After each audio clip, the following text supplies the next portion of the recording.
All right. Good afternoon. Good afternoon, everybody. What's happening? Hopefully, you guys are having an amazing week. Welcome to the Elite 100. If we could get you to pop your cameras on. Awesome. Awesome, man. What an exciting year so far. Who here is having the best year of their lives? It sounds like a kind of a corny thing to say, but I think in the Elite 100, we're so focused on spirit, intellect, body. We're focused on growing all the times. It's really hard not to, right? But it's just so amazing how good it can get, and the people that we're attracting. Holy cow, we have some new members coming in, and just really excited to be here. So on that note, why don't we share some wins, get the energy going? Who's got a win that they want to share? Lenny, and then Antonio. So Brian, my win is very simple. I was on the Mindset Master call last night, and I got to watch Keaton and Kevin Lee discuss things, and their growth is super exponential. And I am so blessed and honored to have them both as my family. Yeah. This girl was talking with Val earlier about this. Our family, our clients, the matrix. It's just I'm biased because it's our company, obviously, but the people that we're attracting really is something that I haven't seen anywhere else, and I've been to a lot of different things. So super blessed to have all of you as our family. Antonio? Last week, it was a lot of like personal development that I really dove into. So I finished like 2 Navy SEAL books, and then and then another one that was The Science of Getting Rich. So sometimes it's good just to take a little bit of time and like download as much as good positive content, but also very practical stuff that's tried and true. So I felt with reading some military books, there's a lot of carryover that moves into business and leadership that I think sometimes gets missed. You can learn a lot of really great things from studying military greats. No, I couldn't agree more. And hopefully you guys here are varying the content, right? Because we have certain content that's very spiritual, some is very intellectual, and some is physical. And I agree with that. There was a book, excuse me, from Jesse Itzler, Living with a SEAL, with David Goggins. That's really good book.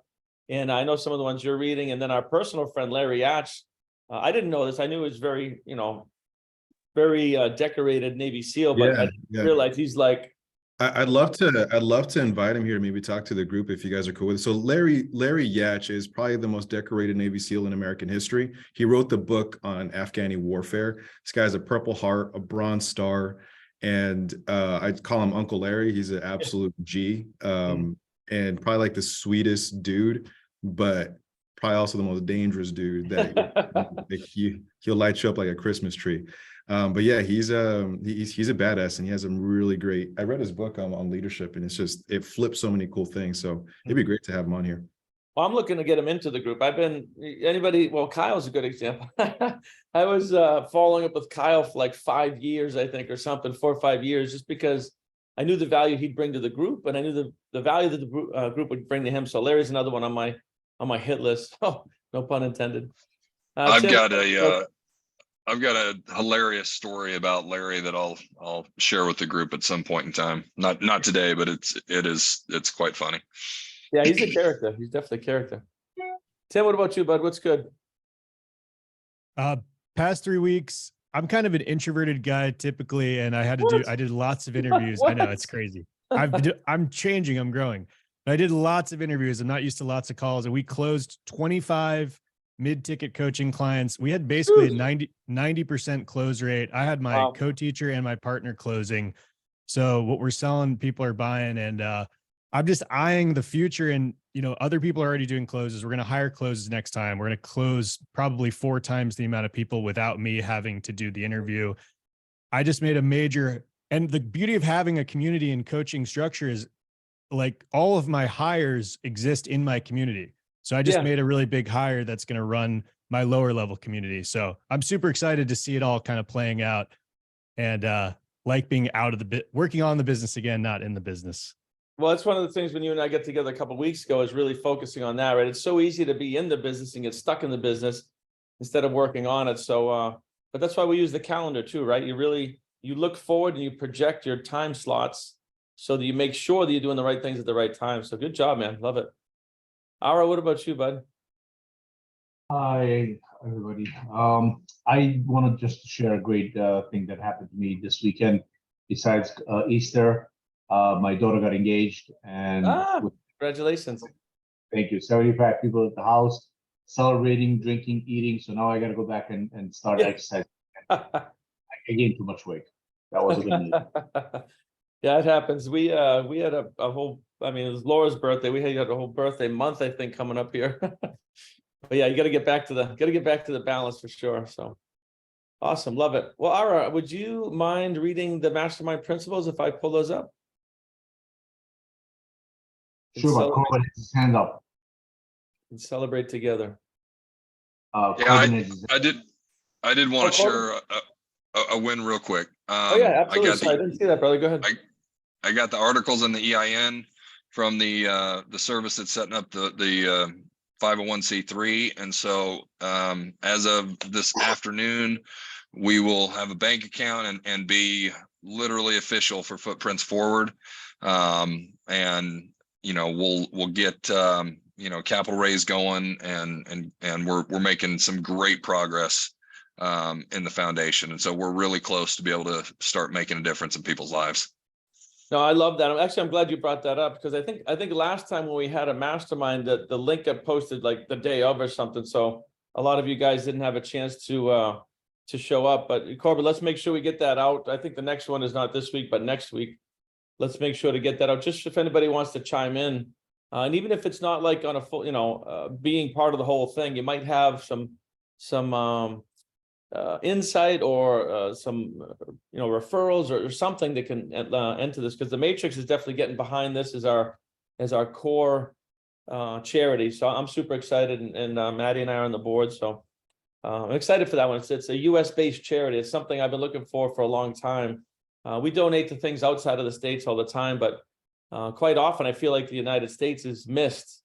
Everybody's donating to Africa and China, and nothing wrong with that, but the thing I love about this is it's right here at home, and it's going to be really impactful right where it needs to hit. So love it. Ara, take it away, bud. Mastermind principles. I release myself to the mastermind because I'm strong when I have others to help me. I believe, I believe the combined intelligence of mastermind creates a wisdom far beyond my own.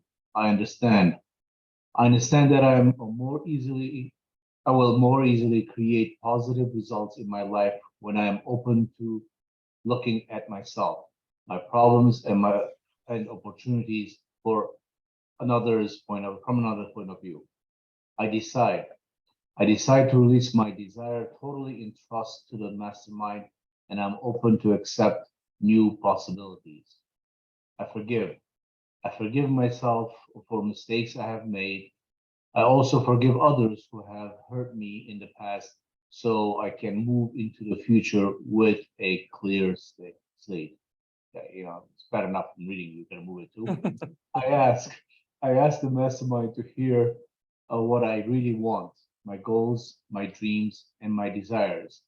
And I hear my mastermind partners supporting me in my fulfillment. I know, relax, and accept, believing that the working power of the mastermind will respond to my every need. I am grateful knowing this is so. Dedication and covenant. I now have a covenant in which it is agreed that the mastermind shall supply me with an abundance of all things necessary to live a successful and happy life. I dedicate myself to the maximum service to the world and my fellow human beings, to live in a manner that will set the highest examples for others to follow, and to remain an open channel of God's will. I go forth with a spirit of enthusiasm, excitement, and expectancy. Thank you, brother. And I just wanted to touch on a couple of points, especially if you guys are new. Valerie, can you make sure to email this PDF to everybody in the elite. Most of you have it. I just want to make sure everybody has it fresh and foremost, because there's certain things in here that I think are key points, and really understanding why we read these, right? So I end up reading these a minimum of twice a week on here and then the inner circle, right? So reminding myself, I dedicate myself to be of maximum service to the world and fellow human beings. It's so easy to get caught up in our own lives, I think, that we may forget to spend a certain amount of time helping other people. And that's something I didn't do for the first 45 years of my life. I just wasn't connected to understanding about the cause and effect and the sort of the humanitarian give back. You know, when you learn certain things, right? I mean, all right, you're a master in your field, right? You've been in real estate, longer than longer than a lot of people have been in their careers. So giving back on that level, teaching on that level, giving back in some way, shape, or form. This reminds me to make sure to do that. And I'm very fortunate to, obviously, we have the matrix, we do this for a living, and then there's this other part about remaining an open channel of God's will. This is one of the biggest things that hits me every time we read it, remaining an open channel of God's will. So staying in a high vibration, releasing, any fear, doubt, worry. A lot of times fear and doubt and worry can creep in as we're building and growing, and remembering to, focus on your part of the deal, but then sort of releasing and surrendering the rest. There's a co-creation for everything we're doing here. So there's this power in words, right? And, I asked the mastermind to hear what I really want. This is when we do accountability. Once a month or so, we do the accountability. We check in on our goals, and we speak them to our mastermind partners, or we speak them to each other, so that we can all put energy. And Valerie and I are working on getting this document updated on the website for you guys, so that we all know exactly what it is we're going after, and then we can put energy towards it, right? I decide to release my desire. This is when we speak our C-type goal to the mastermind on a monthly or bi-monthly basis. When we speak this and put it into words, and then understanding the power of a mastermind, right? In a real mastermind, we come to give, we come to serve. So sometimes we read these week after week after week, and I just wanted to kind of reattach why we do it, and also have you guys dig into this on your own. Like, I think Lenny still reads this every day. Lenny, are you the one that has this at the end of your life script, or is it somebody else? No, I don't have at the end of my life script, but yes, I read it at least once a day. They speak their life script, and then the last part of their life script, they speak this. So whatever it is that works for you guys, but I just want to reattach, especially for the new people. And I just saw that Mr. Joe Stolte joined us. Joe, you with us, bud? Yes, sir. Good to be Hey, here. what's happening, man? We got going here, and I wanted to give you a warm welcome, but I noticed you weren't here. So our newest member, Joe Stolte, came to us via Jared Yellen, and I'm really excited for Joe, because he's filling an area that we don't have a lot of high-level strength in, which is building, scaling, and exiting. He's done some big exits. He's been a business management coach.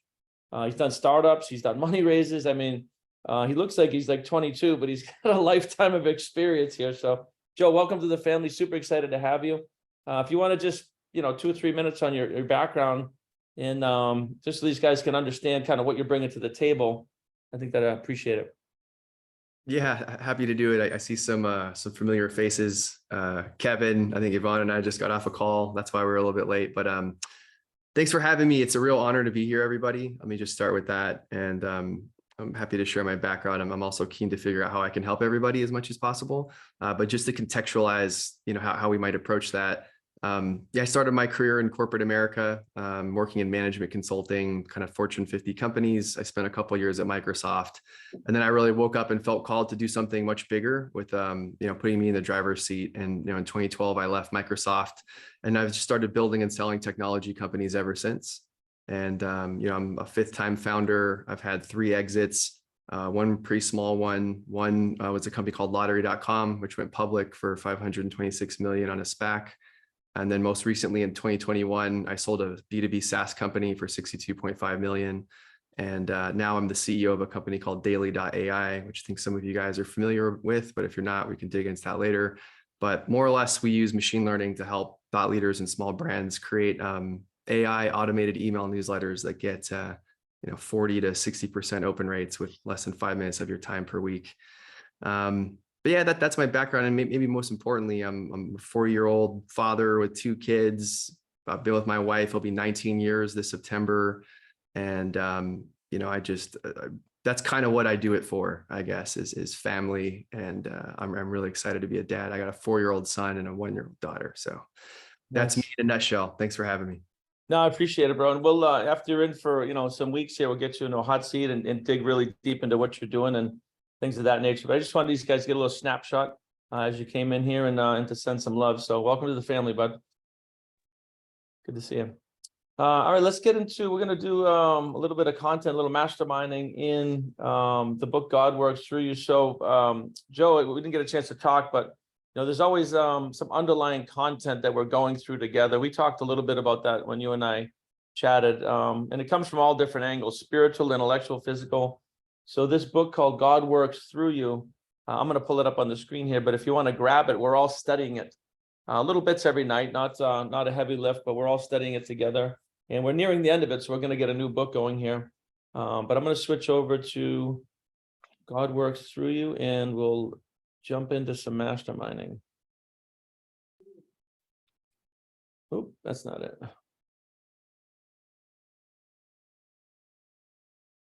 There we go. And I don't know why this came to me, but Yun, would you like to lead us? Oh, you're eating? Matt, what about I'll read. you? Okay, cool. So we went through this page last time, but I wanted to start here again because it talks about we have then discovered certain essentials to prayer, right? Now, prayer can be meditation. It's putting mental thought energy out. It's cause and effect. It's interaction with source. So whatever that means to you, but I wanted to have you pick up here and read from here, and then we can start masterminding. So we have then discovered certain essentials to prayer. Number 1, intent, a specific desire, one that harms no one but works for the general good. 2, belief, or a wholehearted desire to believe. Faith, love of God and fellow man, lack of resentment in any form. 3, knowledge that our desire is already granted and gratitude that this is so. Emotion, the father cried out with tears. 4, being in an agony, he prayed more earnestly, and his sweat was as if were great drops of blood falling to the ground. 5, willingness to surrender to divine will, poets happily divine prayer for us. I wanted to stop here for a little because we've seen this sort of, I call it an equation almost, when you go through Think and Grow Rich, there's 13 principles. It's kind of left brain intellectual, but it goes through 13 principles. Then you study like Esther Hicks or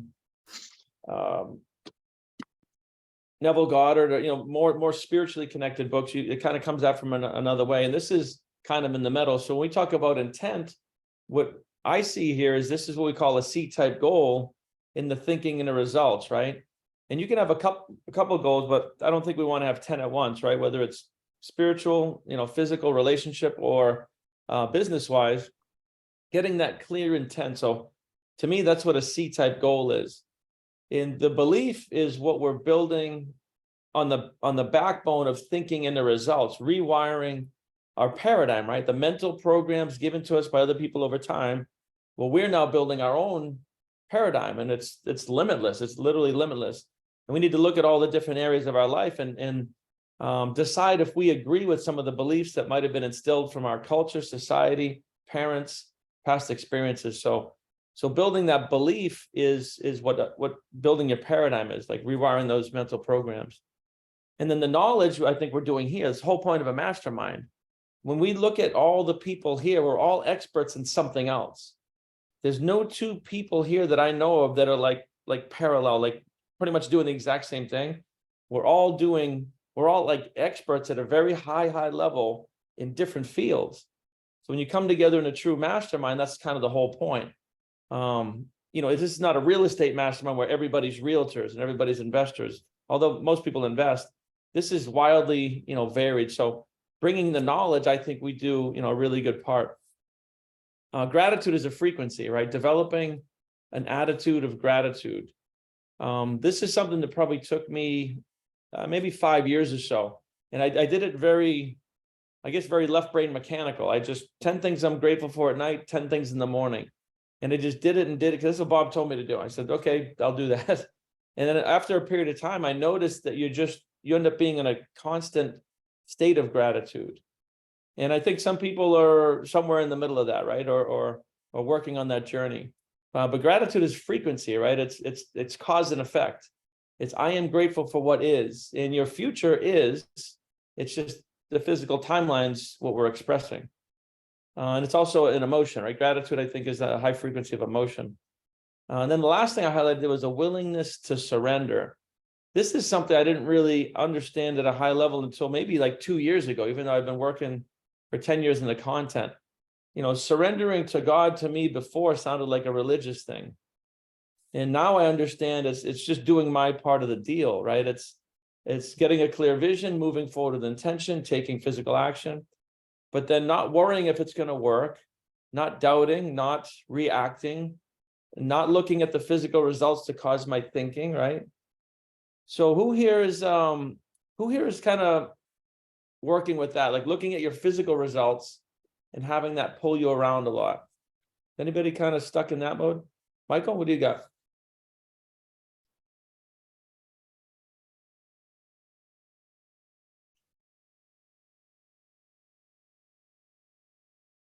Michael, did you put your hand up?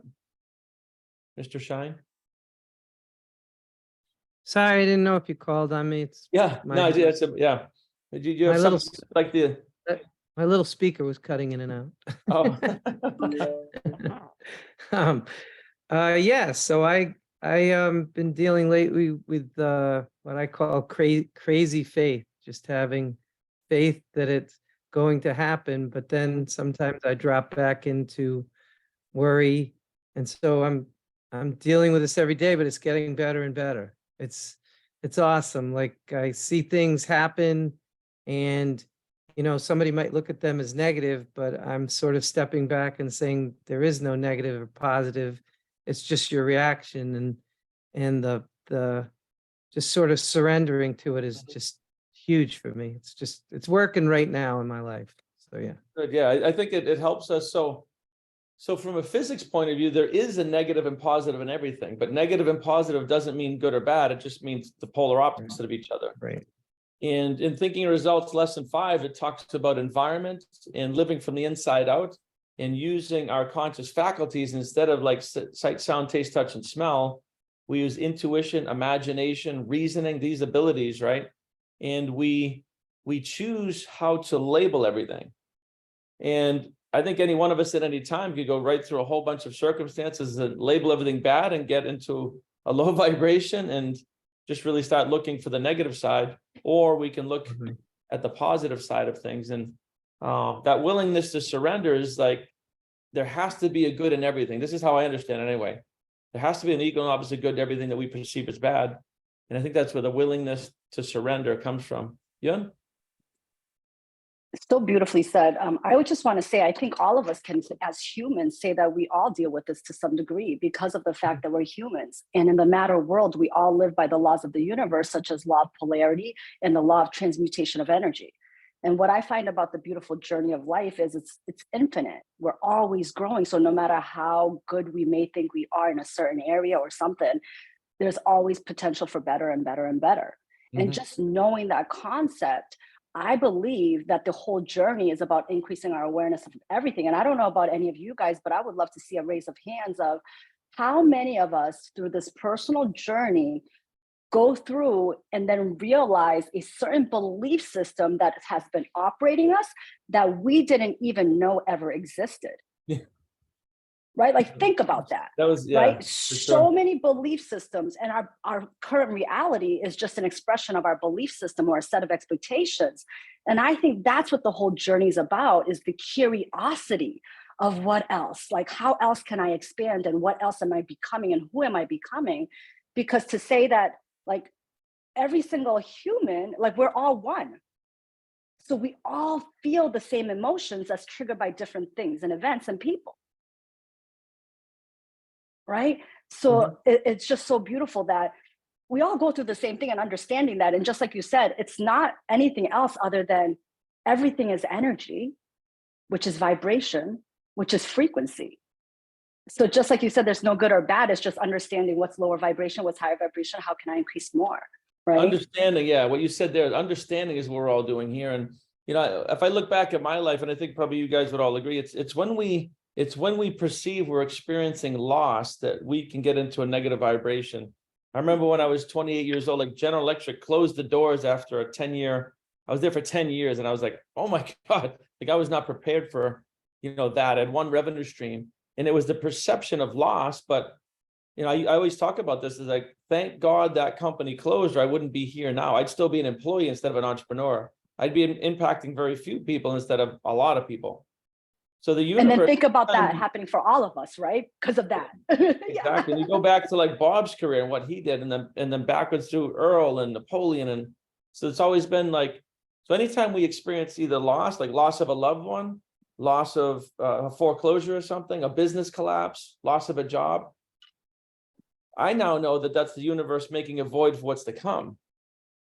So, and you all just nodded your heads, right? So if we know that, why not instantly move into the frequency of excitement when we experience loss? Now that takes a lot of discipline, but think about it, right? If we know that what we perceive as loss is the universe creating a void for something better, why not instantly recognize it and move into that frequency? Even struggles and challenges, Brian, right? Because it is through the suffering and the struggles and the challenges that expanded humanity into the expansion of abundance that we currently get to live in. And that constantly, continuously grows. And I think that's just what perfection is, the expansion of who we are.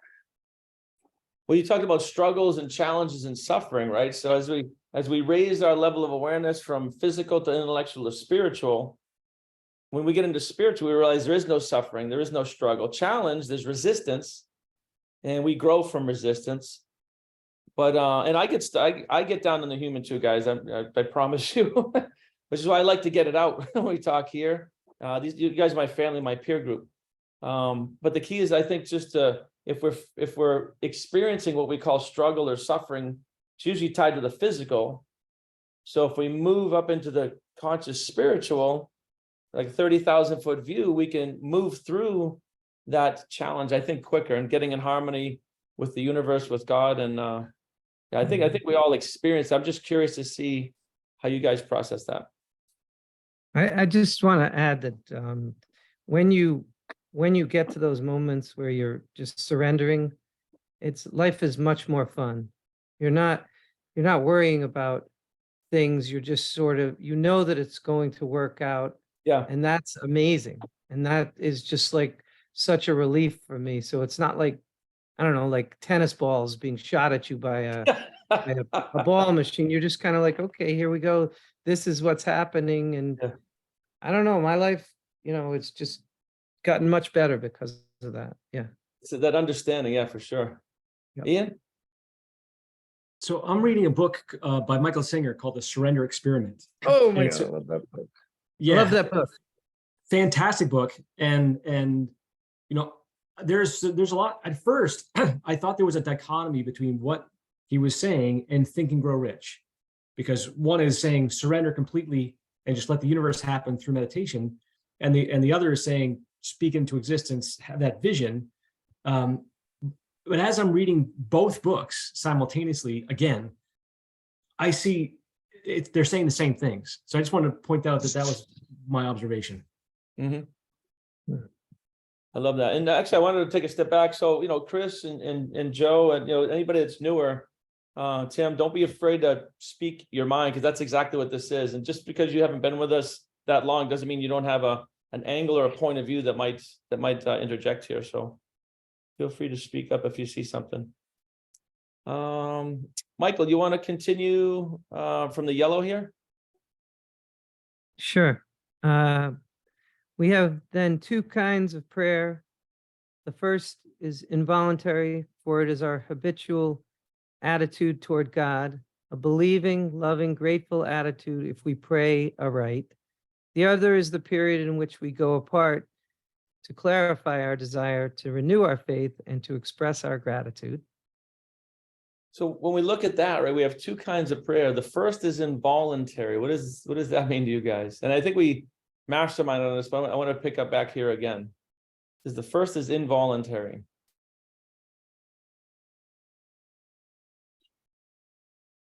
It's something that you have to make an effort for. It's like having a habit of gratitude, an attitude for gratitude. That requires effort. So And I think the second one, right? It says the second one says that the other is a period in which we go apart, I would say purposefully to clarify. But the first one says it's involuntary, like it's happening without you knowing it. Antonio? Brian, I've heard you say before that you're always praying. Yes. So I guess that goes along the lines of just everything that enters your mind is connection to God. So Exactly. most of yeah. And while we're consciously awake, you can't stop your subconscious from putting mental thought energy out into the universe. Like we can't stop that. So it's involuntary. It's like breathing. So think of this first part like breathing. Whether you realize it or not, you're putting mental thought energy out, which is the first part of cause and effect, energy out, energy back towards attraction. And all the waking moments when we're awake. Right. When we're sleeping, we go into a different state. But while we're awake, you can't not do this. So you're either constantly worrying a little bit or constantly in faith or back and forth like a light switch. But there's some amount of that. And I always say the best way to clarify this is go right around the wheel of life. Right. Finance, business, health, wealth, love, happiness, philanthropy, spirituality, all those categories, we're either in the side slightly fear or a lot of fear, or slightly faith or a lot of faith, or back and forth. And I think for most people, it's back and forth. What we're doing here is the educational side of understanding that so we can catch ourselves and go into the second part, which is where we take time to either meditate or pray, whatever that means for you.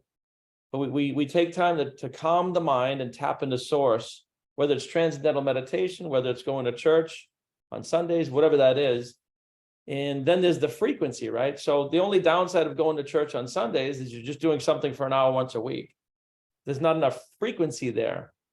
Most people do something, 5 out of 7 days a week, whether it's the gym or working or something. So my opinion, we need that consistent frequency of tapping into source. But yeah, it's the realization that you can't turn this off. You can't not attract. I don't know if that's an accurate sentence. You're always attracting something, but what is the something?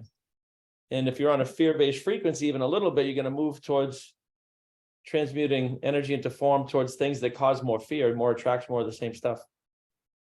That's why I highlighted these. It was like, holy cow, this was a lot for me. This one paragraph, there's like 2 parts to this. And the more we do the second part, the more, which is the purposeful connection to source, the more we will build and rebuild the involuntary part. That makes sense? So the more we consciously overwrite the paradigm, the more the paradigm will unconsciously keep us on a high frequency of faith. So yeah, I wanted to dig a little deep there. Michael, you want to continue since our habitual? Sure.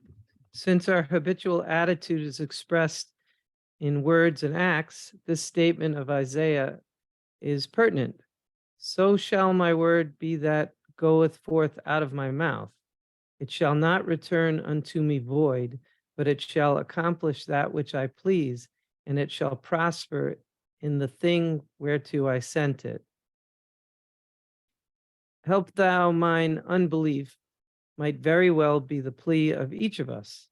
We may accept mentally and express verbally our complete identification with the all good, but most of us in honesty must admit, as the Father did, that we have reservations. Are you free, or are you too hedged in by such habitual thoughts as these? Keep going, John? Anybody can throw their hand up at any time that something comes to you. So this is we can just butt right in if somebody has something. Okay. John has such a cold. I must not get close to him. Why do you assign power to germs? God is the only power. I must be careful here or I'll turn my ankle. Do you want to turn it? Thoughts are things. He's so late tonight. Could there have been an accident? He drives so fast. Why the negative? So I just wanted to flip back up here a little bit. Sure. The part I just put in blue, right? Said, so shall my word that goeth forward out of my mouth, it shall not return to me void. What universal principle is that? Does that come up for anybody? Thoughts become things. Laws of cause and effect. Cause and effect, right? It's energy out, energy back. And we always talk about words or sound. Sound is energy. Like, really think about that. And this is why some people can use words to do a lot of damage. They say even more than physical abuse can be verbal abuse, right? The other person has to accept the words, but most people don't even know that they're doing that. They just blindly accept. And here, I always say I'm unoffendable, right? It's like you can say whatever you want. I have to accept it for it to be real. But that's not the way of the world. Most people get crippled by words. But why is that? Because words are sound and sound is energy. And it's energy out, energy back. It's cause and effect. So this is where the self-talk, and every single one of us has had a journey. I remember way back when working with Ara, we'd laugh about it because he would say something and didn't realize it was like an I can't statement or it won't work or something. And then I would say, what'd you say? And he's son of a bitch. And me and him and Eric, we used to meet for a long time, for a couple of years, every other week. And it's just correcting that language, or I shouldn't say correcting, enhancing, it's a better word. And it's less about what you say to people and what people say to you. It's more about what are you telling yourself. There's a book called Conversations with God, which instantly makes sense, even if you haven't read it, right? Like, who are you talking to in that inner talk? It's what we call God, right? It's that connection to source. So understanding our self-talk is the most important talk. And this is why I love the life script so much, is where you're speaking your life into existence. And for those of you that are new, we can get one-on-one time and go through that. The most powerful thing I think that we do is the written and spoken word of your own story around the wheel of life. Again, mentally, spiritually, physically, financially, relationships. Ara? Right. It's so funny you said that. This weekend, I had one of our guests was a PhD in psychology, and when I corrected myself doing the same thing, he pulled me aside afterward. He goes, you're probably one of the only few people that I know that consistently makes sure that doesn't say something negative and tries to make it as a positive end. So, well, it's a group that I belong to, and they've instilled it in me the last couple of years. So, yeah, thank you. No, it's awesome, but it's so true, because I mean, we're not taught this stuff in school. We're not usually in groups where we kind of protect the language and understand what language is. But if we think about how powerful sound is, right? The force that is sound. I mean, sound can cause a seismic vibration and an earthquake in the earth. You can project sound at an object and shatter the molecules in it and disrupt it. So sound is energy. It's energy out, energy back. And we start to understand the superpower that is language. We can start to raise our awareness, use it more intelligently, and then other people start to catch on. And that's where the ripple effect, like, why are you so positive? Why do you speak positive all the time? Number one, what's the other choice? It's just positive and negative. There's only two. We don't speak neutral. It's impossible to speak something neutral. So it's either going to be slightly negative, slightly positive, or highly negative or highly positive. But it's neat to see when people in your circle see you guys going through these, these changes. Who else has experienced that on a high level? I know I've been working with Ara for a while, but who else, like, since you've been in this content and maybe in the mastermind group, other people have noticed changes? Anybody else? Well, I think that that I don't know about it changes in myself personally, but for me the the next highlighted section is extremely powerful. Help thou mine unbelief. Because even with the knowledge that we all have in this group, we allow doubts to creep in. We allow external forces to create unbelief within ourselves. And I think that plea, if you will, help thou mine unbelief, is extremely powerful, because we're, if we're human, we should be constantly praying for that, praying for that assistance in helping us with our unbelief. Because we all need it at different times. No, that's why I highlighted it. So it goes back to Michael's point from earlier. And we studied it, I think, at a very high level, very consistently, but it can still creep in, right? And for me, that unbelief is really just ignorance. And let me give you an example. Like, nobody here wonders if you turn a light switch on, if you're going to get light or not. You're not looking at the bulb. I wonder if it'll work this time, right? There's principles of electricity there, and there's energy, right? And it's because we're not ignorant of how that works, switch, wire, bulb. So when we look at this, I think the unbelief comes from a not knowing, from an ignorance. So the more we become, the more knowledge we get in this field of studying the unknown, I guess is what it is, I think the more belief we develop, right? We believe in what we know, we don't believe in what we don't know. So knowing is knowledge, and we gain knowledge through groups like this. This is why I love this group so much, because we catch, collectively we have 1,000 years of experience or something like that, right? So I read that kind of the same way, Corbin. It's like, going back to Michael's point, it's like a consistent effort towards knowing, or a consistent effort towards building belief in the unknown. Antonio, do you want to take over from here, bud, with your angelic voice? Yeah, sure. Can you put your mouse on where we at? All right, here's good.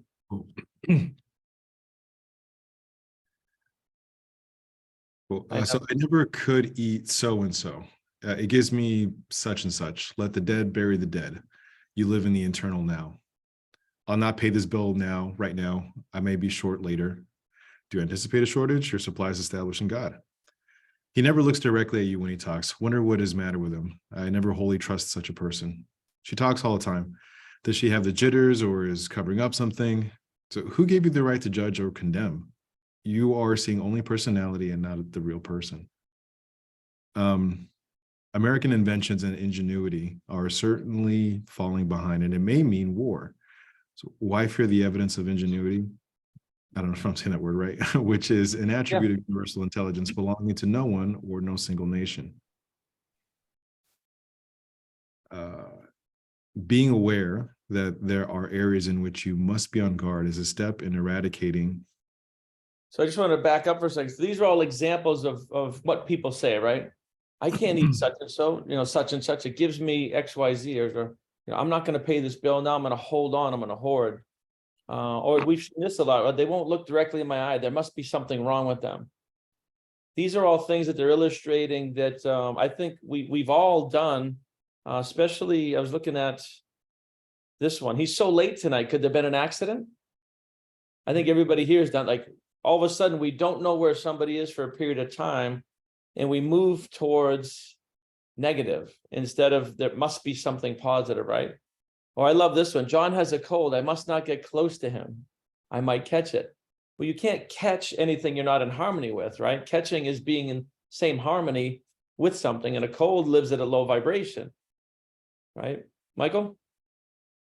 Yeah, I feel like I'm sort of kind of where Ara's, well, he's way beyond me, but I'm in that I know the positive, and then the paradigm comes in and I say something. And so I'm in a good place. I think yesterday even Brenda said to me, well, at least you're catching yourself now. Yeah. So I'll say something, or I'll say half a sentence, and then I'll stop and I'll say, never mind. and I take that as a good thing, but I Oh, it's an definitely amazing side. Bob used to say this Yeah. all the time. The first step is awareness. So what you're talking about is being aware. And, 90 to 97% of the planet is sleeping. They're not aware. And if you're not aware of something, how could you change it? How could you modify it? Bob used to call it being in an invisible prison. Like, how do you escape a prison you don't even know you're in? Which is the prison of your mind from ignorance, our minds from ignorance. And I always say, I went the first 40, 45 years in almost complete ignorance about this stuff, right? So there's no blame, there's no nothing, it just is. But yeah, the first step, Michael, is recognition or awareness of what we're even doing when we speak words. Antonio? So I noticed that a lot of the dialogue here, the internal dialogue, is centered around preparation for loss or disappointment Yeah. or negativity, which is kind of a very like natural wiring in a lot of ways. There's a lot of books that talk about loss aversion. So a lot of us are in business where like people are more likely to act to avoid a loss than to obtain an equal gain. Like I'd rather move my ass to not lose $10,000 than to gain $10,000 as an example. So it's almost like we're very wired to do that anyway, just as a species. So it just kind of goes against maybe a lot of the wiring that we have that is fear-based. But I just noticed that's a lot of that. It's like what in the off chance this does go sideways, I need to kind of prepare. And that's what I noticed what a lot of this is, which is in a lot of you hit it right on the head. It's generational societal programming over time. It doesn't mean it's right or serving us. It just is. It's generational lack, generational worry. I mean, 2 world wars, the Great Depression, like there's reasons for this, right? Saber-toothed tigers, yeah. Exactly, right Yeah, from day it one. goes way beyond that. Absolutely, yeah. Yeah. But we are at an age where we're aware and we know here how to rewire, right? And if enough people rewire consistently over time, my feeling is you can shift the entire planet's thinking. It may happen in a 1,000-year spread. Like we didn't get here overnight either. It's been centuries and centuries and centuries, right? So, but I feel now with the information age and how people are getting their education, it's I feel like we're in chaos right now, and out of chaos comes order. Yun?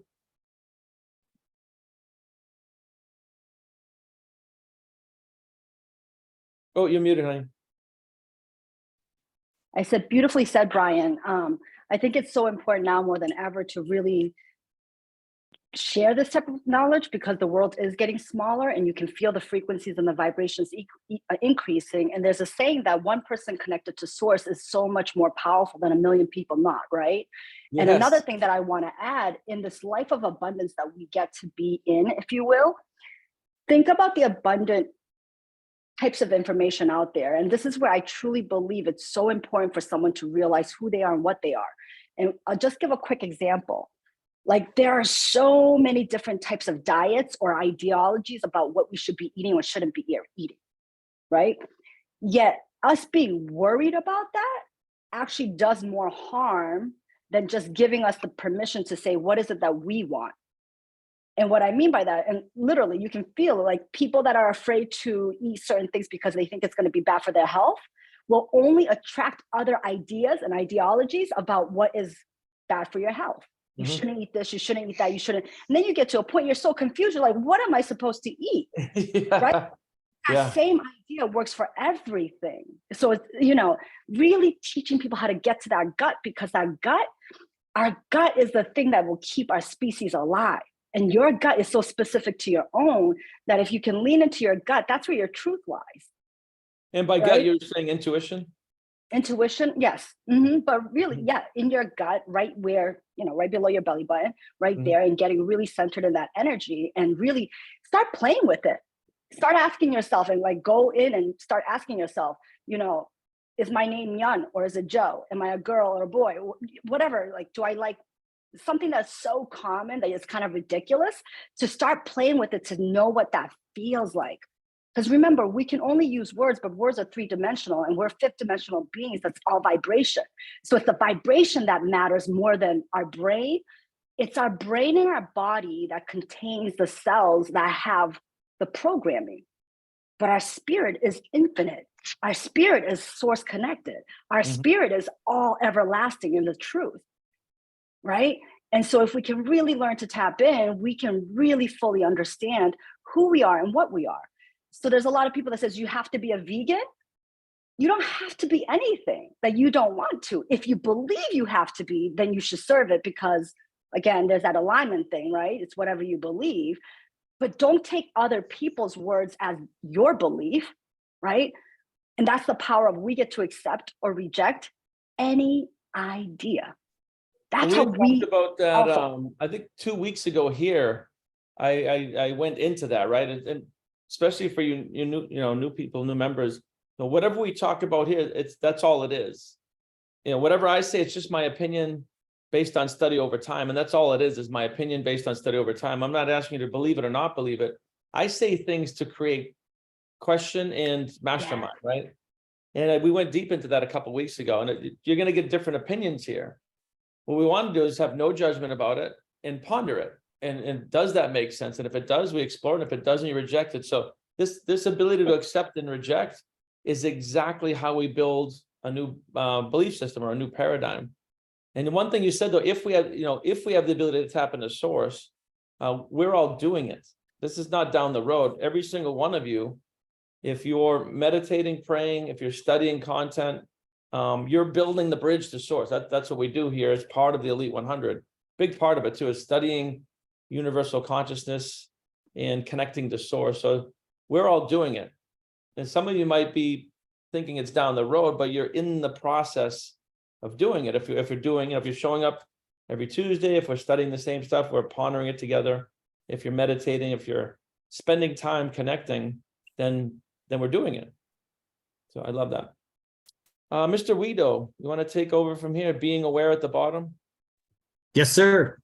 Being aware that there are areas in which you must be on guard, and it is a step in eradicating your acceptance of negative conditions. Then, just as a father gave overt evidence of his faith by bringing his child to Jesus to be healed, you too must nullify each fearful thought by an overt action that proves your faith.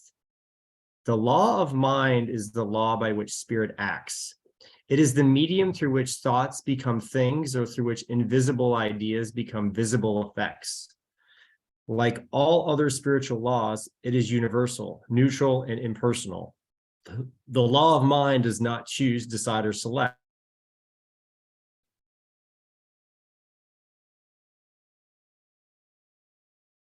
Oh, we lost you for some reason. Greg, we lost your sound, bud, I think. Can you guys hear him? No. Mr. Greg.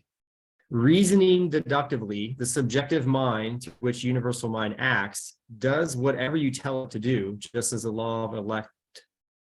Greg, can you go back? Well, actually, we lost you for like 10 seconds there, just went blank, but I wanted to go back here. It says, you too must nullify each fearful thought by an overt action which proves your faith. And I'll probably butcher this, but somebody that's more of a theologian or studied in the Bible, there's a section where it talks about, putting forward like a physical act, an act of faith. And I've done this. I'll give you an example. Having a short-term financial collapse, but moving forward with something that requires money anyway. I've done that many times. Like the bank account tells me I shouldn't do this, but I went forward anyway, knowing that God had my back. Now I'm definitely butchering the verse in the Bible that talks about an act.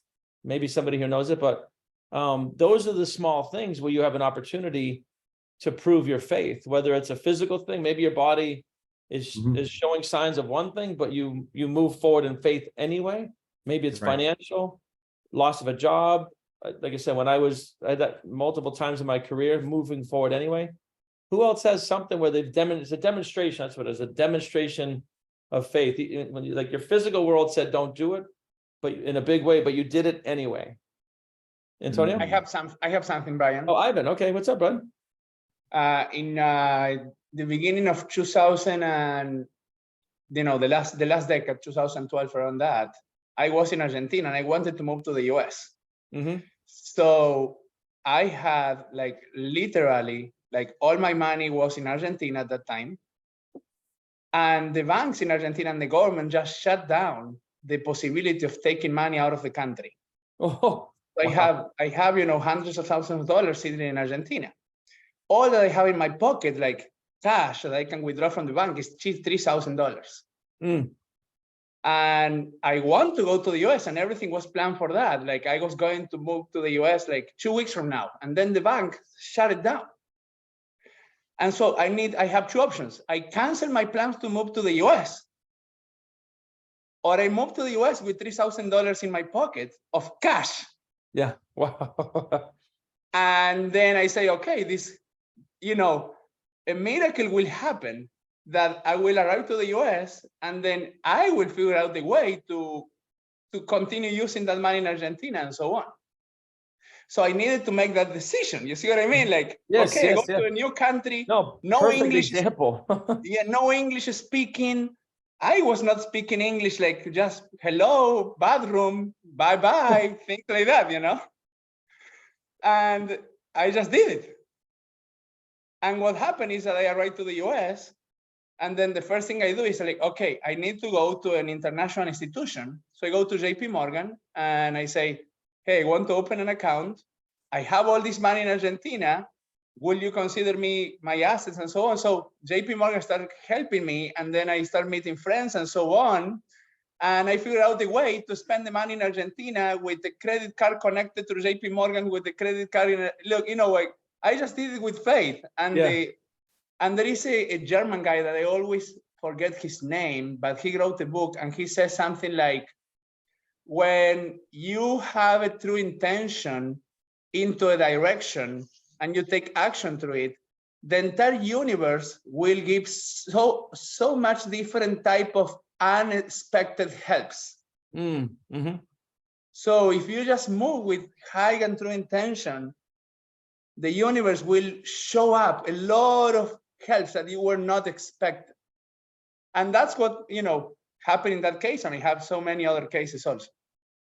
I love that story. It's a really, really good example. And what we're really doing there is we're ignoring the physical. What our eyes see and what we can taste, touch, and smell. We're ignoring what is because we're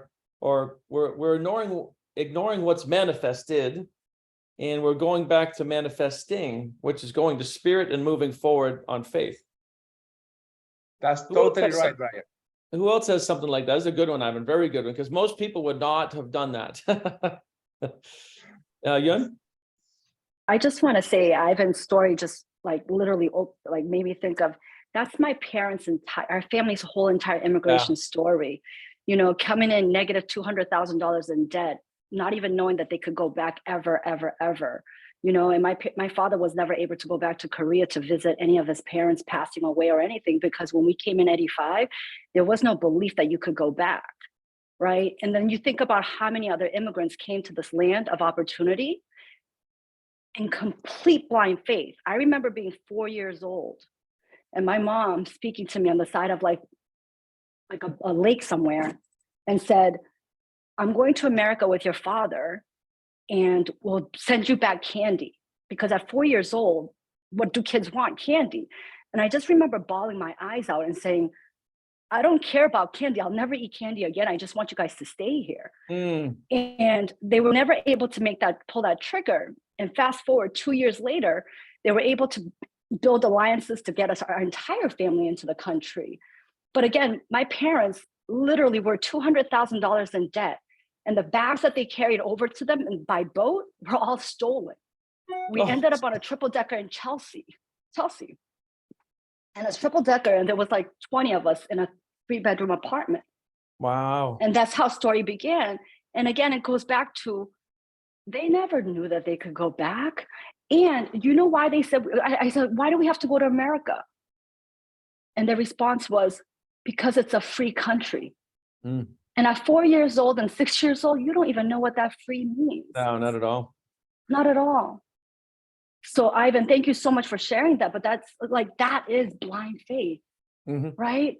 And I think about the blind faith that I have, it means no measures to what my parents sacrificed.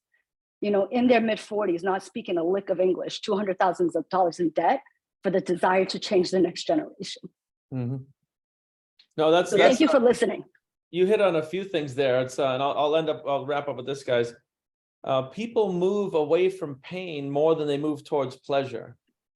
One of the biggest things that can happen when we are all at this level of comfort is we kind of stop moving towards what is more because we get comfortable. That's when I was at General Electric, I called it an invisible prison because I was super comfortable. Like I would not have done most of this stuff. So don't wait for the universe to display pain in your life to keep moving forward, because it will. It'll do it with health, loss of something. And I think we've all experienced that. So I think the biggest trap that we all want to avoid here is like getting too comfortable and not continuing to grow spiritually, intellectually, and physically. And I forget who said it, I think it was Antonio, about we'll move away from pain. That's what your parents are doing. The pain was so great, like they were willing to probably die. A lot of immigrants die coming here, but it's like they know they don't want this so much. Well, with us, like we got health, wealth, love, everybody here has that good health, wealth, love, and happiness. And we got to remind ourselves, and that's why we're here with the C-type goal, like impacting humanity. There's just more and better. So I'll leave you guys with that. Hopefully you guys enjoyed the mastermind today. Welcome to the newer people.